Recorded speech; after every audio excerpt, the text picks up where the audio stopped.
Hi, my name is Cathy Collins, and I'll be co-hosting Airing Addiction with Lisa Blanchard. No one story is the same as someone else's. Everybody's journey is different. Thing on the table.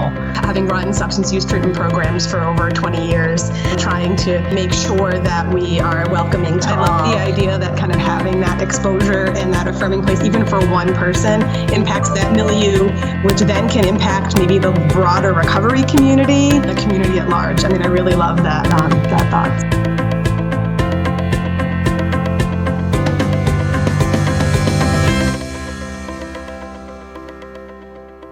Hi, good morning, everyone, and welcome to this edition of our Airing Addiction podcast. We have a really special show coming up. I hope you stick around. My name is Cathy Collins, and I'm introducing my co-host, Lisa Blanchard. Hi, everybody. Thanks so much for joining. I'm Lisa Blanchard, and I'm really, really happy to introduce our guest today. I've been impressed with her work for many, many years now. We were just talking before we started about how many years that has been. But we're here today with Joanne Peterson, who's the founder and executive director of the Family and Peer Support Network, Learn to Cope. And so welcome, Joanne. Thank you so much for joining us. Thank you, Lisa and Cathy. It's really good to be here. I'm happy to do so. It's good to see people. It's good to see people. At least we can see you, and even though we can't be in the same room together. Yes, see each other in any way that we can. So as we get started today, Joanne, can you start us off with telling us a little bit about your story and your family story that kind of has led to Learn to Cope, which we'll get into a lot of detail about today? Sure. So I started Learn to Cope back in 2004, almost 17 years ago, really. But by accident, I didn't know I was starting anything, never wanted to start anything, and never really truly wanted to be on the road that I went. But it was back in the early 2000s with the whole OxyContin, it just got out there. No one knew what it was back then. I had never heard of it.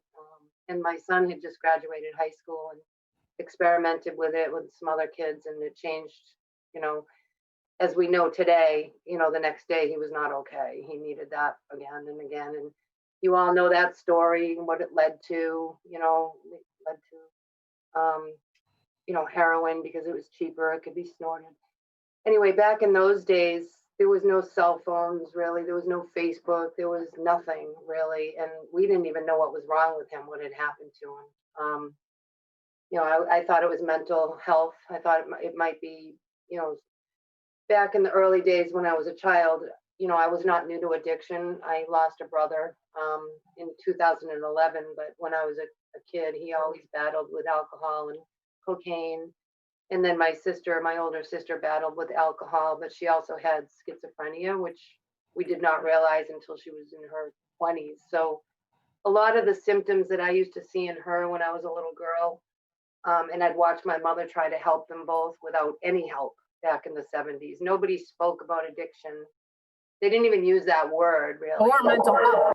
Or mental health. It was more your sister's crazy and your brother's a drunk. But then there was no, can I help you? Or, there's this treatment or that. There was nothing like that. It was more like my poor mother would just have to be told from people, there's nothing you can do, just kick them out. There's not a thing you can do. And so my mother, who was the best mother in the world, she tried everything she could without much support. So here we are years later, the torch pretty much was passed on to me. So I am a firm believer in my own case, I'm speaking for myself, that it's in my genetics. I believe in that science. So anyway, back in those days, not thinking, wow, this could be addiction. It was more, I was bringing him to a crisis center because he wasn't sleeping anymore. He was losing weight. He seemed depressed. He seemed down. I wasn't smelling anything, alcohol. So it had never, ever, ever occurred to me that there was this pill out there that I had never heard of, and especially heroin. Never would have ever guessed that. So my husband and I really had to figure a lot of things out for ourselves. And then when we finally did, we also had to figure out treatment. And back then, people still, even treatment centers weren't prepared, schools weren't prepared, law enforcement wasn't prepared, all these pharmacies were being broken into. And like I said, there was no Facebook groups, there was nothing for us to really turn to. So, back then there was no health insurance after you're 18. We didn't have Obamacare. So it was like we relied a lot on, 3-day detoxes and having to learn the hard way that was not the first one, and that coming home after detox, that was not treatment. He needed treatment after detox. We didn't know about step downs, CSS and TSS and all this stuff. We were on our own. And if you didn't have any money, you hit brick walls. As far as insurance, like I would go back to a place and he was still a kid. He was 19. And it was, nope, he was already here. He can't come back. Or I would say, so what do I do now? We can't talk to you. There's HIPAA laws. And, so we were going insane.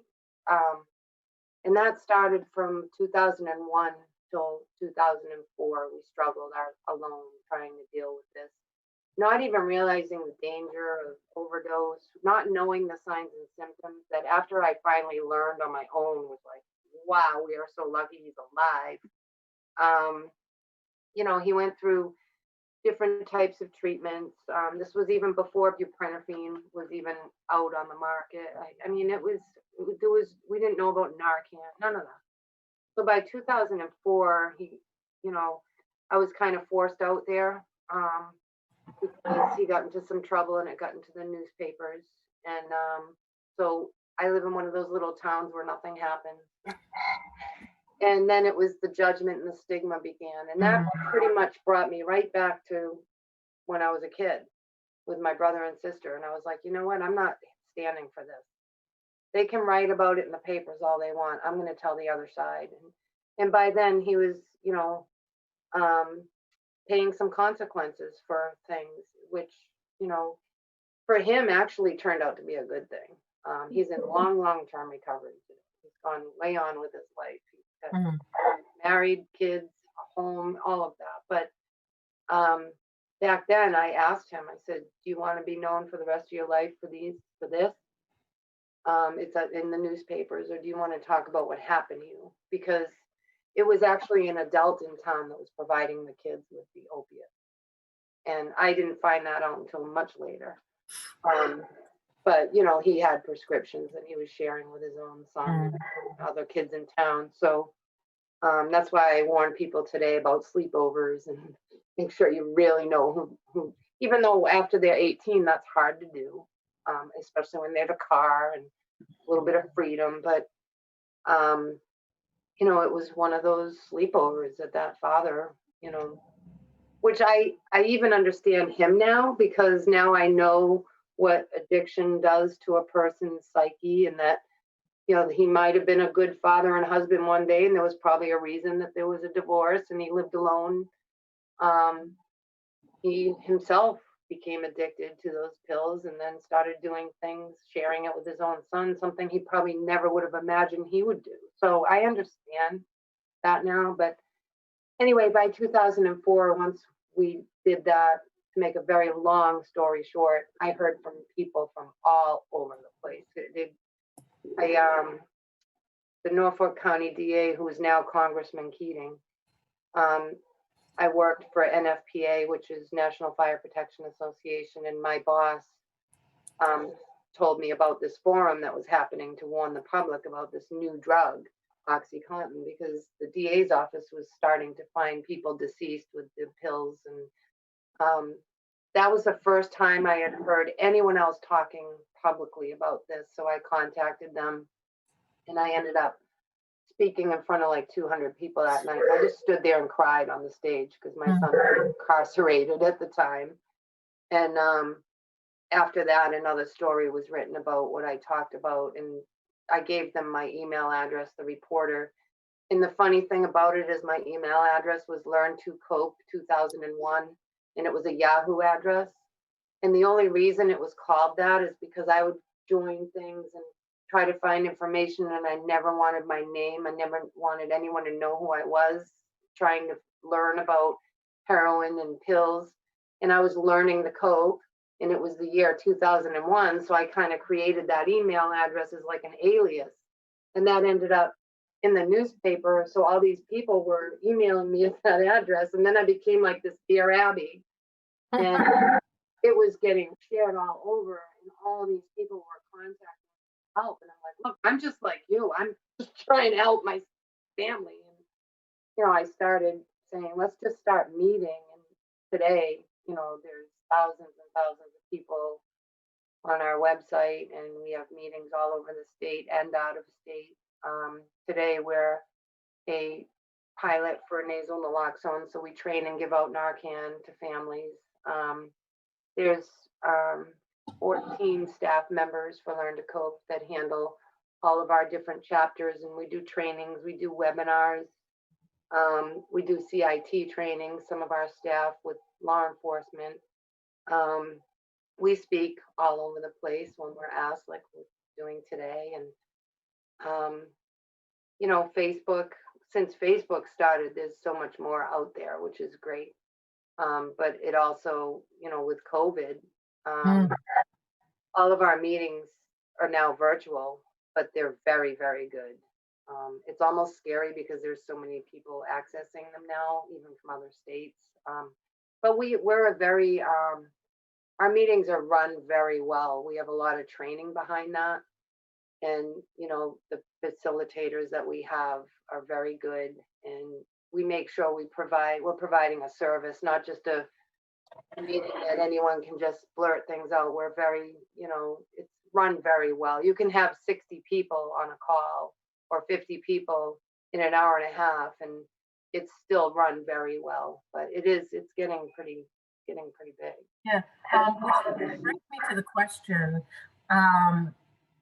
if someone is trying to find a meeting, because I have been to a live Learn to Cope meeting, and it was so helpful for me because of the structure of it and the safety. When I went, I was just going to merely see what this is, because I want to refer people to go there because I've heard so much about it.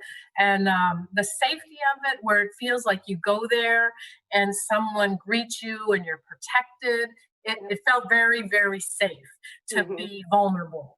And I've often still refer people to it. And I'm wondering, now that it's all Zoom, how can someone, because now it's an open forum, pretty much anyone can join and get the help they need. So how would someone in another state who's not familiar with this look it up and get connected to you?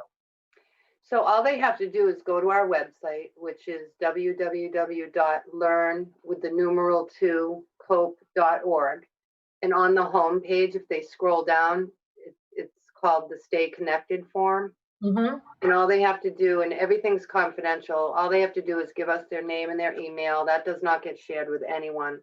But then we connect them with the Zoom meeting that they would fit. So say they were from Shrewsbury, we would connect them with the Worcester or Hudson meetings. If they were from Somerville, we'd connect them to the Cambridge, Franklin meeting. So we try to do that so that when we do go back in person, they'll already be at that meeting. So once they fill out that form, we might ask a few questions because we do really care about confidentiality. That's probably the most important thing, that and safety. We make sure they're a family member. And then once we know, we send them the link. And then they go every week if they want, or they can visit other meetings. Yeah, and if someone is out of state, like Ohio, and they don't have, they don't have this, same thing, you would direct them to a meeting that would, and someone might reach out to them and chat with them just to help them in the meantime to sort of get connected. Is that right? Yes, and we have people from other states on a lot of our meetings. We have Vermont, we have Florida, we have a large amount of people from Florida. We have California. So the good news about this is, even once we can go back in person, we will keep this available for our out-of-state people because it's really, they need it. So that's one of the blessings with COVID is, more people are getting connected to support. So a couple of things strike me about your story, which I've heard before, but every time you share it, I gain something more. And so, something about like that the domino effect of kind of just starting to research and starting to set up the email, and how that just kind of has evolved and turned into such a wide support network is really quite amazing. There were probably multiple points where you could have kind of stopped trying to be helpful, and you really just kept being more and more helpful. And your lived experience has really informed how Learn to Cope has evolved, right? So when I hear you talk about that confidentiality and that safety in being so important, it's because that's important. That's exactly why you set up that email in the first place, right? That was anonymous. And so, and that really carrying that forward, no matter how big you've gotten, right now available to, other states, and still having this kind of a bit of a vetting process first, so that there is that safety and security. I mean, that's just, really unbelievable, and really commendable. Thank you. I appreciate that. And And stigma really hurts, and it prevents people from asking for help. So as you said, Lisa, I was asking for help anonymously because I didn't want to be stigmatized. So there you go. Yeah. And imagine how the person with the addiction who is feeling. I mean, Right. we're just relatives or that, and imagine the person living with it. But it triggered a question in my head about that, in the sense that obviously nobody has all the answers, or we would cure this and it would not be an issue.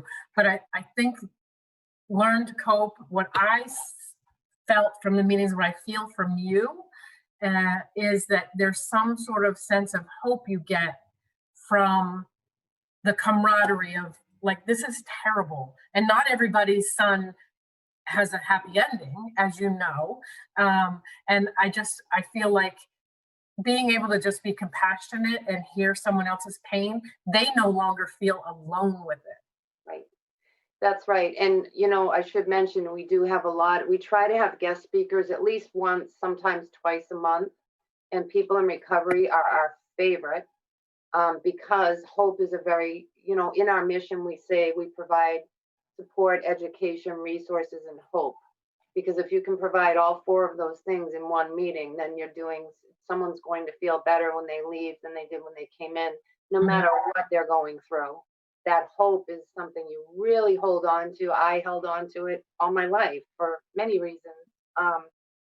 But also, and this is kind of a hard thing to talk about, but it is what it is, and you mentioned, there's not always a happy ending. We lose a lot. We're still, even last week, we're getting emails that someone passed. COVID has made it even harder, because people can't have that. It's gotten a little better, but that ritual of, that having a funeral and all your friends are there. I mean, it's just been so hard.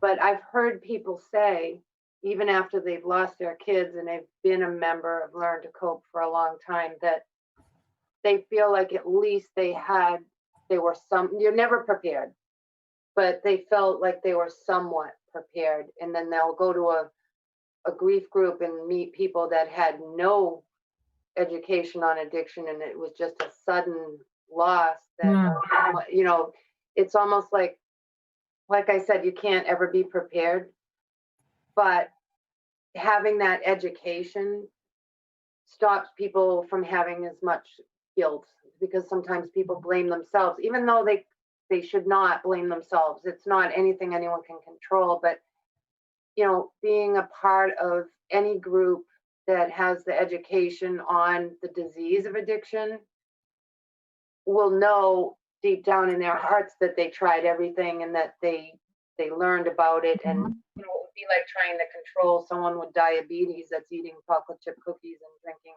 soda. I mean, you can't control everything. Yeah. So we do give out a lot of our members that lose their kids have started their own, like, grief circles. And we actually found this. His name is Franklin Cook. He's been amazing.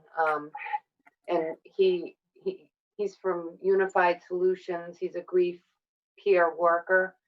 And it's also, there's a website, it's called sadod.org, which is substance after overdose passing. So he lists all the different grief groups that are out there for people. So if you do have someone that's lost someone, you have somewhere to refer them to. And he's very good. He helps frontline workers. He helps our facilitators. He helps us because, we deal with a lot of grief and trauma like you do as well. Like when I lost my niece, I was a mess it's been 2 years now and I'm finally getting kind of back on track, but I didn't expect that, Right. I mean, I should have, because As prepared as you are. yeah, exactly. Like I say, I mean, you can have all the education in the world. And when I had started this, I thought it was my son that I would lose. And then years later, it's someone else that I really loved. But I know I couldn't control that, but I had to step back and just get the help I needed. And Franklin was a huge part of that.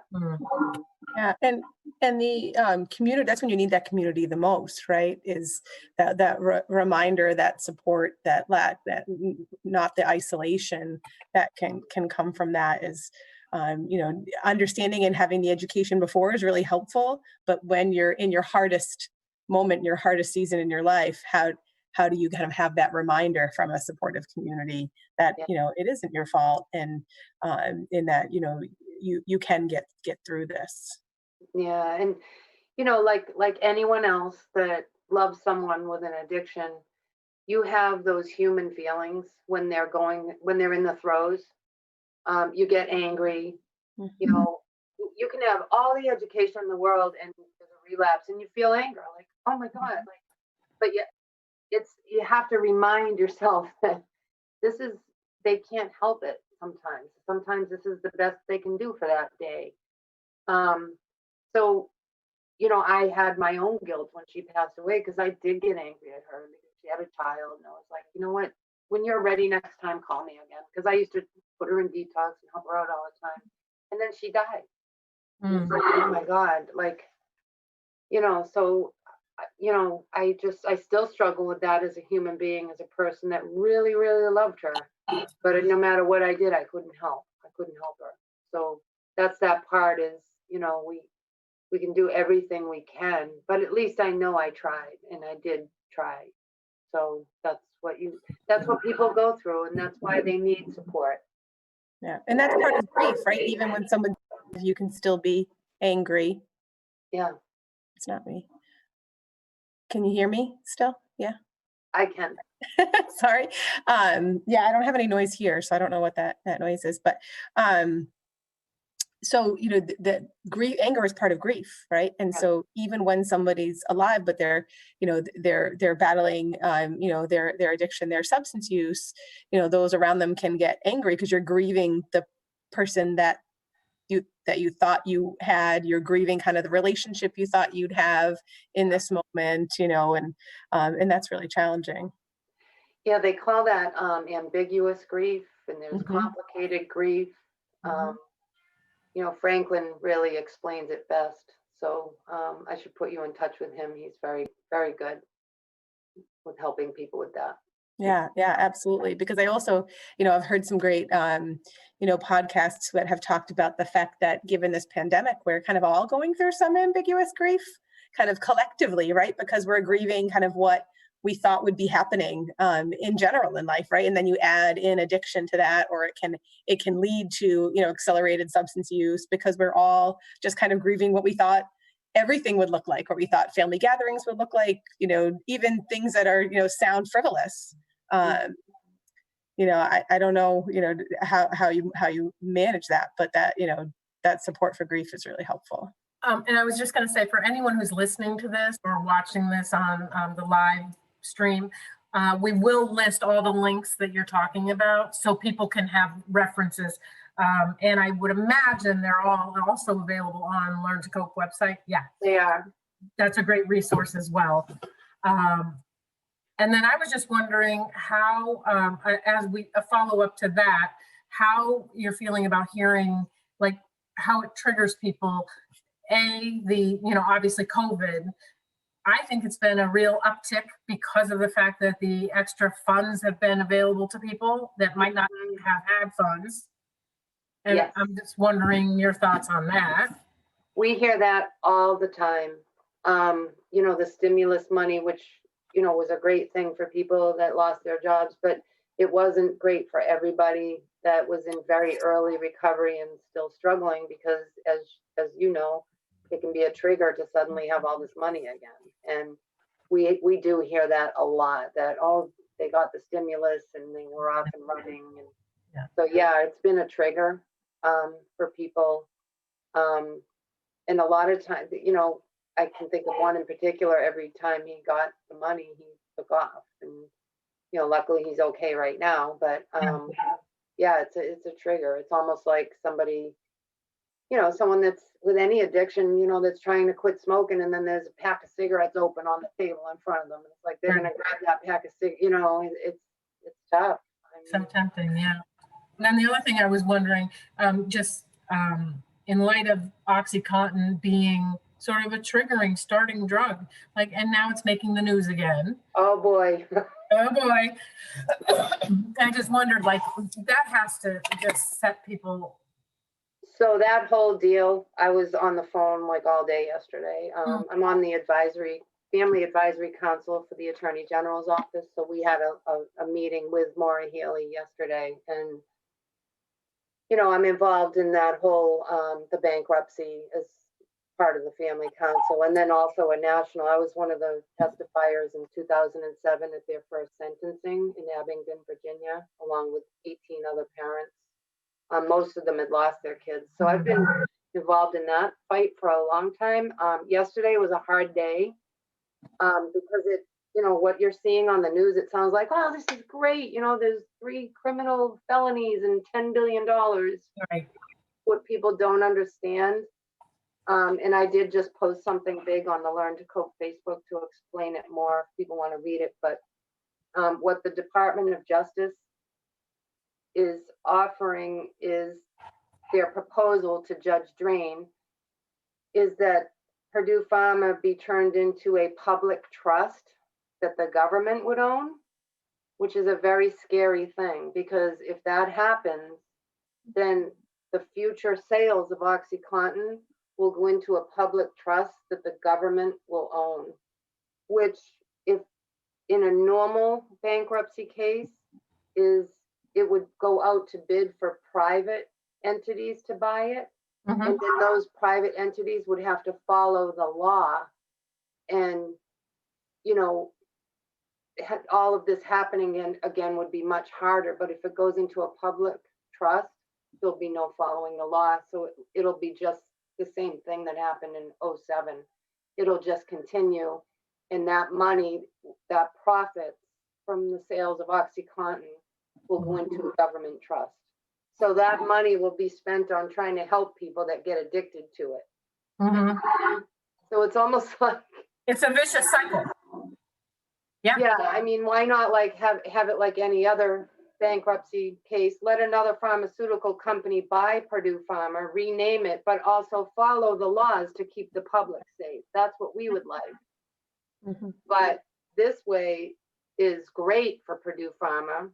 And then the Sacklers, who own Purdue Pharma, who are worth $14 billion, there's no accountability at all for them. And they get to keep all their money and live in their lavish mansions. And so I'll end there, because otherwise you'll never shut me up. Yeah, I totally get it. So to switch gears then, one of the things I wanted to ask, because I know this is so inherent in what Learn to Cope does, and especially right now, that you do a lot of education on signs to look for your loved one, what paraphernalia, what, behavior, all of the things that can help, families and support and loved ones kind of recognize when somebody might be using or be in trouble. And has that been really important right now, given kind of the quarantine time, isolation, you all might be home together. People might be kind of shutting themselves off, in isolation, which can be really high risk for overdose. So can you tell me a little bit about what you're hearing in the meetings now? So yeah, on the prevention end, we haven't had a lot of prevention, a lot of ways to reach people who it hasn't happened to their kids yet, to offer them those signs and symptoms and things. So yes, that's changed. Where there's not really as many public events where we would share that information. So what we're really only hearing from are people that are already in the throes with their loved ones. So that definitely is an issue. You know, there should be more prevention shows out there, or so that people can learn before this happens. What are the signs and symptoms? You know, some of them are very easily, like, well, when I explained that I thought my son was maybe going to be like my sister and have schizophrenia, because a lot of those symptoms were the same. He was all of a sudden up all night and sleeping all day. He no longer wanted to go to school. He looked different. He seemed depressed. So I was thinking, he's in crisis. I'm going to take him to a crisis unit for mental health. When what it was the symptoms of the drug use that really mirrored that. So, you know, it's pretty complicated. So, you know, I would like to see more prevention stuff out there. For sure. Yeah, more media, right? Like have that be kind of present in the news, in things that people who don't even know they need it can hear it. Right. Yeah, it's definitely taken a back seat to COVID.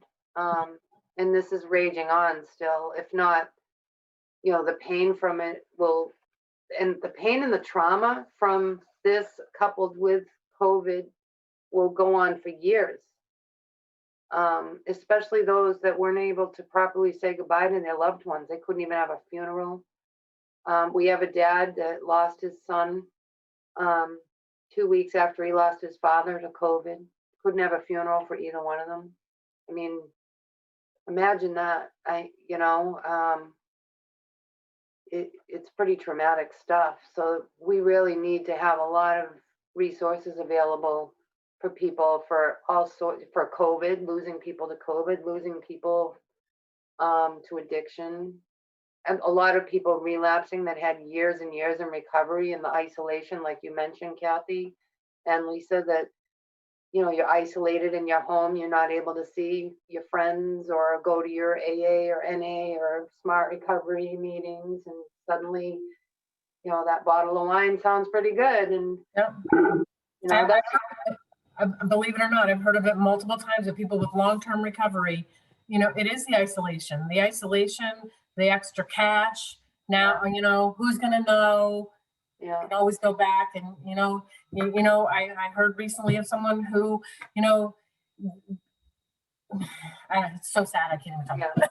Yeah. It is such a devastating illness. And the truth is, like you said, people aren't picking it. It's not as if you're saying, okay, when I grow up, I'm going to be diabetic and I'm going to, it's not a choice. It's something that happens, and it's a disease that hits. So I totally, my heart breaks for the people who, like you say, the COVID, they can't, you can't say goodbye to your parents, but here you can't have a proper funeral for your child. And yeah, it's really a devastating time.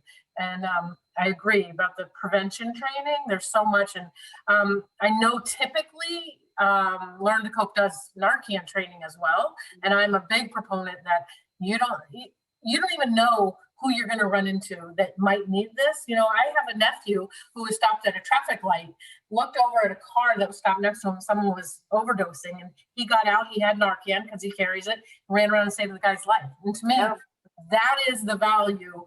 Everybody should carry it. It should just be in your purse, Yeah. We had to get creative with that because obviously we were giving out Narcan in person. So what we do now, if someone needs it, we always remind people that we can still get it to them. Is we do the training online with them one-on-one after the meeting, obviously. We do the paperwork with them online, which is always confidential. And then we'll either mail it to them or deliver it to their mailbox. So we're still able to get it to them. And people can still get it at pharmacies too, most pharmacies, we remind them that. And that's a great resource to put out there, right? Because of all we've been talking about, that isolation, even for folks who have had long periods of time without use, have been in long-term recovery, and even as well as you try to protect your recovery, nobody picked this pandemic, right? So nobody kind of planned, this kind of isolation. Nobody chose to be isolated in the way that we all are now. We all were kind of taken by surprise. And even in the beginning, thinking it would be short term. And now it's gone on longer and longer and longer. And the longer it goes on, the more of an impact I think it's going to have. And so, everybody kind of having access to Narcan, I think it's wonderful that you've navigated a way to still provide that and still, help people access it because it's even more important now. Yeah, we're pretty lucky here in Massachusetts to have that option. There's some states that don't. So, we're lucky that we have that. And, we have an administration in Massachusetts that works really well with DPH, and we're pretty lucky here, to be honest. Yeah, we are. I was thinking of one other thing when you were telling your story early on, how you mentioned, your kids going to a sleepover.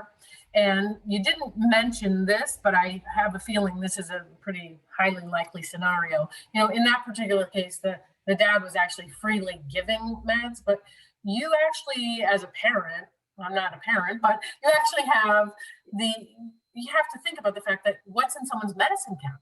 Are people consciously, if they didn't use up their 10 pills, are they disposing of them properly? Or are they, where are those pills? And kids are sneaky.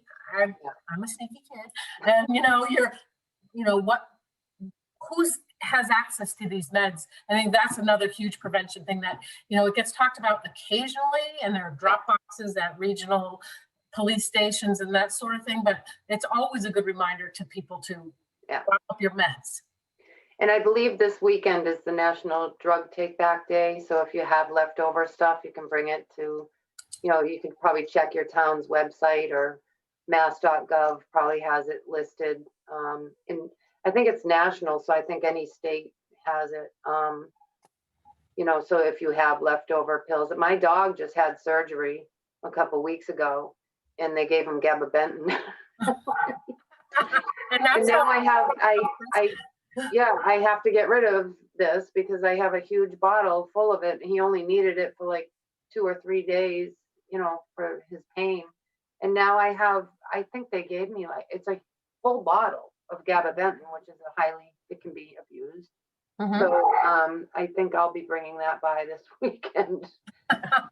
Or you can, if you take wet coffee grounds, you can put the pills crushed up in the wet coffee grounds and then put them back in the coffee container and get rid of it that way in the trash. Yeah. So one of the questions I have whenever I talk to folks who have access to families or our families is, as a treatment provider, what are the things that we can do to really include and support families in the care process? I think one of the biggest things that comes up a lot that we try to explain too is HIPAA, that everyone has a right to privacy with HIPAA. And especially if it's someone that's very new to this, they don't always understand that because it's so urgent. They're in such crisis. They're scared to death. And I always think about when my husband's diabetic. He tells people that all the time. The education a family gets when a member of the family has a diabetic in the home is, the diet that they should have and what to do if they have hypo or hyperglycemia, whether you call 911 or you give them orange juice or candy. So I think probably one of the most meaningful things that I would have loved and that many other people would love is, I know you guys practice kindness, but sometimes people can get really short with people and say, I can't talk to you because they have a, rather than that, it could be, something I really, I know you don't understand this, but I have to, keep your son or daughter's privacy in mind. I can't tell you this, but here's some information. Yeah. And here are the signs and symptoms if there's a relapse. And, they should probably go on to further treatment from this detox. Here are some websites where you can get some help and information. Yeah, I mean, It's basically, it should be treated like any other medical thing when you go with diabetes or cancer. The family matters. And, privacy aside, yes, they have to have their privacy. But if somebody's life is in danger, there's also resources that treatment centers can give to that family without taking away that patient's privacy. So I guess that's what comes to Yeah, me. and I even can go on and on. So. Yeah, what typical treatment looks like. Like I can't tell you, especially an inpatient, right? I can't tell you about how your son's doing here today, or even if he's here, but I can tell you what a first day of detox looks like. I can tell you how long length of stay it normally is and what we try to encourage for aftercare. And here's some resources if you want to be a part of it. And if we have a consent sign, we can talk specifically, kind of just being that kind, empathetic. And so that's something that's really important to Spectrum. We do family engagement specialists. Yeah. You guys are good with that. Patients. You are. I know that. That's but nice. It is important. Yeah, I love the fact that you said just lead with kindness. Just be kind. The people are hurting, and it always breaks my heart when someone says, "Well, just like they haven't been in touch with them for all this time, and now they're just trying to track down their person." I get it; it's heartbreaking, but I really like that because there are kind ways you can present to them. I can't give you information. However, yeah. Like in an emergency room too, we always, when we educate nurses and, the medical field, when there's a parent sitting in an emergency room for 6-7 hours with somebody waiting for help, a lot of times they're just pushed in the corner and sometimes stigmatized. And there's nothing better than somebody coming up to you and they're busy. We get that. But just, a little kindness goes a long way. Like, I'm sorry that you're going through this. Somebody will be here short. Anything, just any kind of kindness is nice because that person, I can guarantee you that mother and father is hurting, and they're trying to be strong for that person that they're with. It might be their spouse or their partner even. I mean, people are hurting. So kindness goes a long way no matter what the reason is that they're there, Yeah, totally agree. And even just yesterday, and I'm not going to go back on my soapbox, I promise, but watching the press conference with the Department of Justice, when they were announcing the felony charges for Purdue, they were using the words abusers and this and that. And I thought, you know what? Thank you. Where have you been? We don't do that anymore, So I felt really triggered and stigmatized yesterday, and so did a lot of other people watching that press conference because it was more accolades, patting each other on the back, and then saying, the abusers, and nothing about patients or anything like that. It was abusers, and it was bad. I agree. It's a good reminder to jump and lead people to proper terminology. The terminology's changed. Let's get current with it. People aren't abusers and addicts. They have a substance use disorder. But we're getting close to the time. We always like to be very, very timely with our guests, and we try to wrap up around 45 minutes. So we have a typical ending question, which I'll let Lisa wrap up. But I just want to say thank you so much. We really, really appreciate your time with us, too. Well, thanks for having me. It was fun, actually, talking to you guys. So we usually ask everybody just so that we can put more resources out there, right? You talked today about how education and resources is so important. So we ask every guest do you have a book recommendation, a podcast, some kind of resource that, we've talked about some websites and things that have been super helpful today that you would share that's been helpful to you? I do. One of my favorite resources to get myself grounded is Melody Beattie. All of her books, Language of Letting Go, Codependency No More, but she also has a great website. I believe it's melodybeattie.com. And she has a nice blog on there. So it's nice if you're kind of going through a bad time as a family member.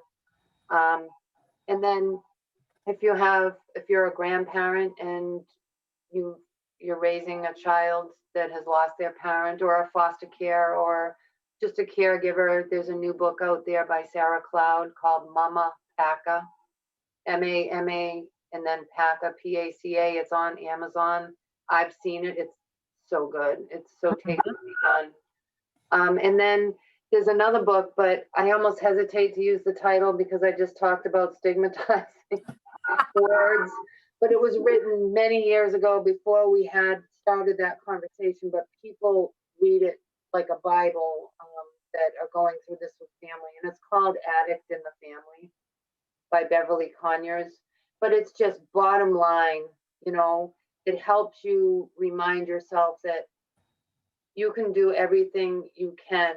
You can't always change this.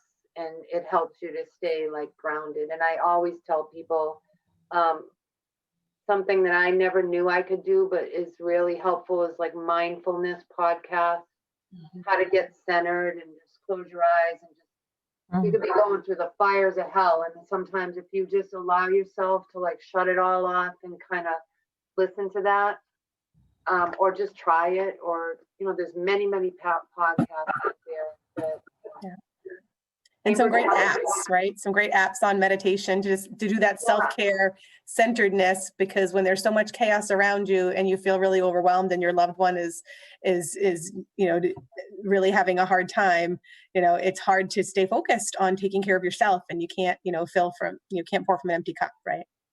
Yeah, and my favorite thing, I guess, to do when I'm really stressed and overwhelmed and, things are going on or whatever, I go for a walk. I get out in the woods with my animals, and it's okay to shut things off as long as it's not like this urgent emergency. It's okay. And I think a lot of people tend to work a lot more hours right now because we're all remote. We have to just keep that in mind and just take care of ourselves, like taking care of other people. And I know you guys are part of that too. So. Yeah, good boundaries. Yeah. That's a great way to wrap up. So thank you again so much, Joanne. Thank you for all the work that you've done, how it's spread over time and now spreading even further with, this challenging, but, virtual opportunity. And we're just so happy to have you on. So thank you. Well, I love what you guys are doing. I think you guys are great together. It's really, I like it. I like what you're doing, and I'm happy to help anytime. And, thank you so much. I'll have to sign up so I can listen to the rest of and watch the rest of your stuff. Yes, you can listen to them on any podcasts. We're big fans of yours, so thank you again for giving us the time. We really appreciate it. Thank you. You guys are nice. Thank you, Joanne. Have a wonderful rest of your day. You too. Thank you so much. Thank you. Bye.